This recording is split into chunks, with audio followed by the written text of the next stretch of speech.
Welcome back to my channel. আজ আমি রান্না করব নিরামিষ ওলকপির তরকারি। যদি আমার রান্নাটা ভালো লেগে থাকে আপনারা অবশ্যই একটা লাইক, কমেন্ট ও শেয়ার করবেন। আর নতুন বন্ধুরা অবশ্যই একটা সাবস্ক্রাইব করবেন। তেলটা গরম হয়ে গেছে। গরম তেলের মধ্যে আলুগুলো দিয়ে দেব। আলুগুলো আমি ডুমো ডুমো করে কেটেছি।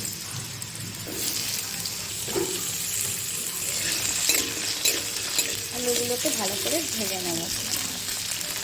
এই আলুর মধ্যে এই ডুমো ডুমো করে কেটে রাখা ওলকপিগুলো দিয়ে ভেজে নেব। এবার ভালো করে নাড়াচাড়া করে ভেজে নেব।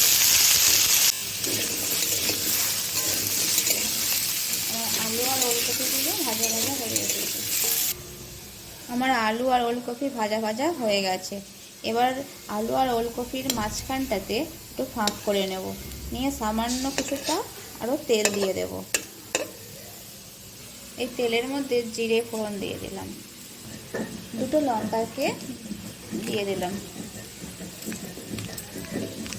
আর একটা তেজপাতা হাফ করে কেটে দিয়ে দিলাম। এবার একটু নাড়াচাড়া করে নেব, ভেজে নেব এগুলোকে।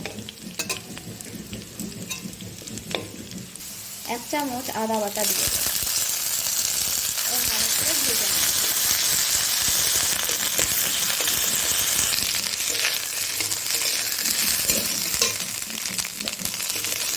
মশলাটা যাতে পুড়ে না যায় তার জন্য একটু জল দিয়ে দেব। এবার জিরে বাটা দেব,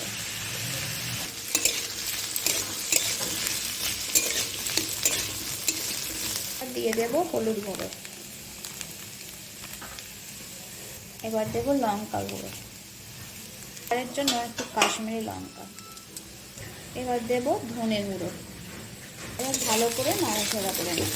মশলাগুলোকে ভালো করে একটু ভেজে নেব।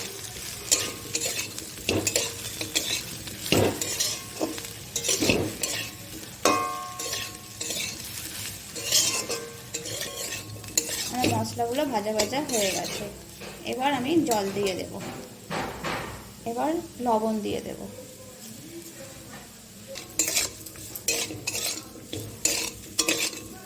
আমার মশলাগুলো ভাজা ভাজা হয়ে গেছে। এবার আমি জল দিয়ে দেব।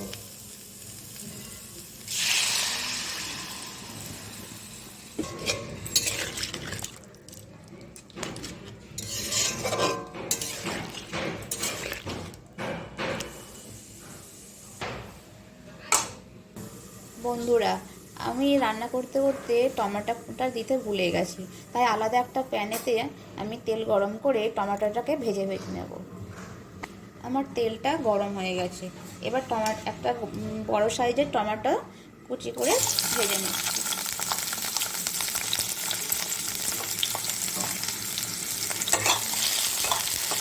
টমেটোর মধ্যে সামান্য একটু নুন ছড়িয়ে দেবো, তাহলে তাড়াতাড়ি টমেটোটা নরম হয়ে যাবে।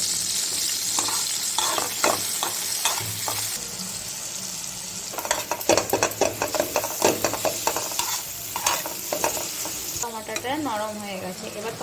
এবার তরকারির মধ্যে দিয়ে দেব।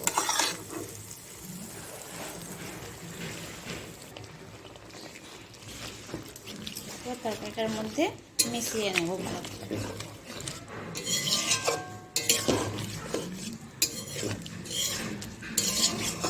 আমি 1/2 চামচ গরম মশলা অ্যাড করে দেব, আর ধনেপাতা কুচিগুলোকে ছড়িয়ে দেব। এবার ভালো করে নাড়াচাড়া করে নেব।